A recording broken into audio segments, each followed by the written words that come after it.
SC వర్గీకరణపై Nellore collectorate Tikkana సమావేశ మందిరంలో మాల మహానాడు రాష్ట్ర వర్కింగ్ ప్రెసిడెంట్ డాక్టర్ స్వర్ణ వెంకయ్య నేతృత్వంలో దళిత నాయకులు one man commission chairman Rajiv Ranjan మిశ్రాకు వినతి పత్రం సమర్పించారు.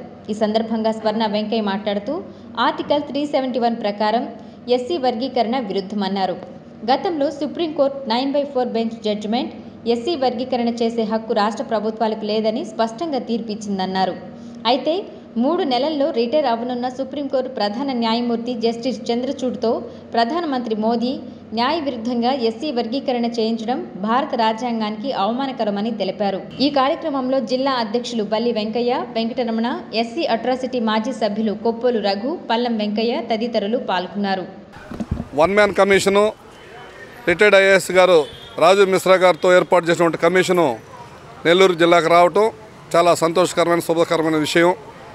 ఎందుకంటే ఈ యొక్క కమిషన్లో మా యొక్క అభిప్రాయాలని, దళితుల యొక్క అభిప్రాయాలని రాష్ట్ర నలుమూలల నుంచి కూడా వారు సేకరిస్తూ అటు కేంద్ర ప్రభుత్వానికి ఇటు రాష్ట్ర ప్రభుత్వానికి పంపించేదానికి ఈ కమిషన్ ఏర్పాటు చేశారు. కాబట్టి మేమందరం కూడా గత 30 సంవత్సరాల నుంచి సోదరులు ఎంఆర్పిఎస్ సోదరులు వాళ్ళు చేసిన పోరాటం ఇప్పుడు ఆగస్టు 1వ తేదీ సుప్రీంకోర్టు ఇచ్చిన జడ్జిమెంట్తో మాలలందరూ మేమందరం కూడా ఇక్కడి నుంచి మేము చేస్తున్న పోరాటం కూడా ఒక స్నేహపూరితమైనటువంటి ఉద్దేశం తప్పితే ఎవరు ఆస్తులు ఎవరు తీసుకోవటం కానీ ఎవరు హక్కులు ఎవరు సాధించుకోవడం కోసం మాత్రం అనేది కాదు.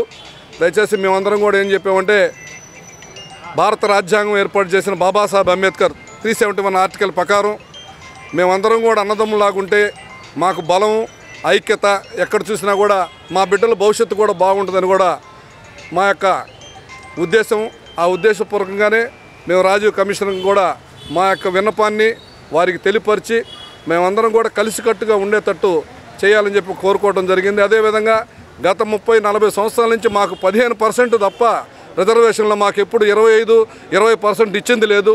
అందుకని దయచేసి ఈ కేంద్ర రాష్ట్ర ప్రభుత్వాలు 25% కానీ మాకు రిజర్వేషన్ కానీ కల్పిస్తే మా బిడ్డల భవిష్యత్తు మా భవిష్యత్తు మా అందరం కూడా మా మధ్య విద్వేషాలు లేకుండా మేము సంతోషంగా ఉంటామని కూడా మేము రాజీవ్ మిశ్రా కమిషన్కి తెలియపరచడం జరిగింది. దయచేసి ఈ యొక్క రాజీవ్ మిశ్రా కమిషన్ గతంలో ఉండేటువంటి అనేక కమిషన్లు ఉన్నాయి. ఉషా మెహ్రా కమిషన్ ఉంది, అనేక జడ్జిమెంట్లు రామచంద్ర కమిషన్ ఉంది, ఇవన్నీ కూడా ఉన్నాయి. కాబట్టి రామచంద్రరాజు కమిషన్ ఉంది. కాబట్టి వాటన్నిటిని కూడా పరిధిలోకి తీసుకొని భవిష్యత్తులో ఈ యొక్క వర్గీకరణ గురించి పునః పరిశీలించాలని మేము విన్నవించుకోవడం జరిగింది మాల మహానాడు తరఫున.